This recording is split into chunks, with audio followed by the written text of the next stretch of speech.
back to G.I. Joe. Hey everybody, welcome to the final episode, right? The big reveal of the Cobra Shock and All. Um, I, I can't believe this one's done already, but here we are. Um, I hope everybody had a lot of fun with this build. I had a great time with it, and I'm really happy with the way it came out. I'd like to say real quick thank you to Hooded Cobra Commander for sort of helping me kick off this build.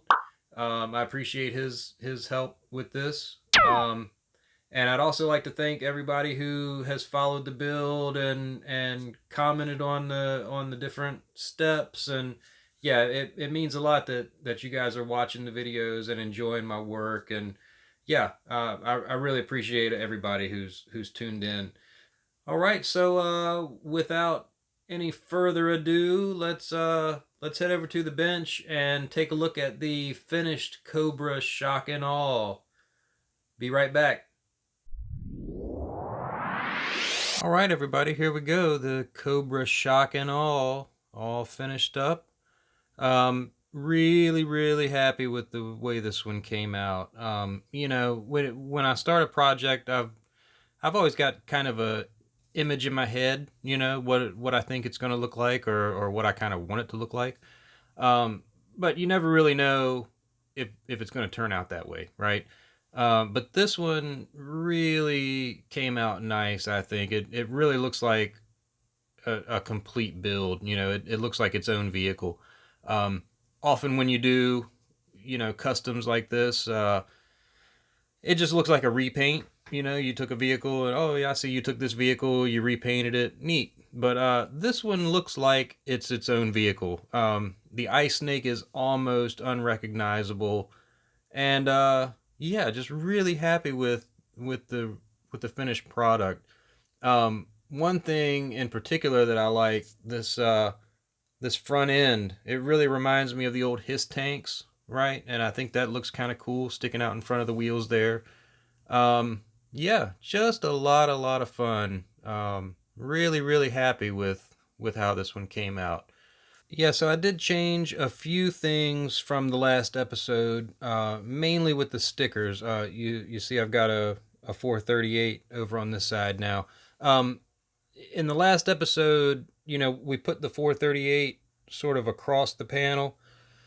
What ended up happening is the roll cage sort of covered that up, right? And it just looked a little funny. So I repositioned this one over here, and when I did that, I sort of decided that it needed one on the other side. I sort of wanted it to be asymmetrical at first, but when I repositioned it just kind of looked funny without one on the other side. So yeah, as you can see, got another 438 there. I also, let's see, what else did the hood scoop. Remember we put the little red sticker there? I came back to that the next day, and it just didn't really fit the space kind of the way I wanted it to. So I took that off. And yeah, but other than that, it's pretty much just the way we left it. Let me turn off the spinny. We've got articulated gun here, right? Swivels and up and down. I did get a tiny bit of paint rub, just where that swivels, but that's sort of just the nature of it, right? It's rubbing, and you can't see it unless you really like get in there and look. So I'm not too worried about that, but I did have a little bit of paint rub there. No big deal. Same thing with the missiles. They're a little bit tight on those posts, and as you can see, just the slightest bit of paint rub under here, right? But this thing's going to be on display most of the time, so you're never going to notice that stuff. The only other thing was the little bottom grooves here. You remember I wanted to fill those in, and I think I mistakenly said that's where the skis attached originally. That's not accurate.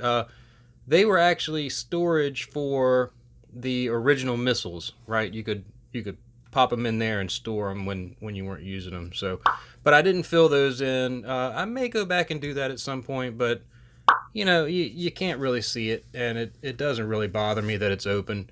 But other than that, it's pretty much just the way we left it, on the last episode. And yeah, I think it's pretty cool, pretty fun. I can't wait to get it on my shelf and display it with my other Joe stuff.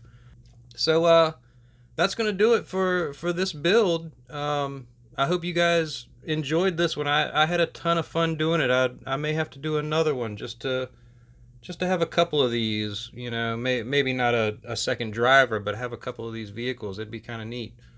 But yeah, so I'm gonna leave this one here. As always, thank you for hanging out with me. Thanks for keeping up with the build and all the things. I hope you guys enjoyed it. So this will probably be the last video for 2019. I have the next project sort of lined up, but I'm going to take the next couple of weeks and do the families thing and the Christmas time stuff. And yeah, so we will start the next build in January. I want to get back to a Gundam. You guys know me. I can't go very long without doing a Gundam. So yeah, the next one's going to be a Gundam, but stay tuned for that one in 2020. Hopefully everyone has a very happy holiday season. Whatever you celebrate, Christmas or whatever, do it up, spend time with your family, have a great time, and a very happy new year. And we will see you in 2020, right? We'll see you then. Bye-bye.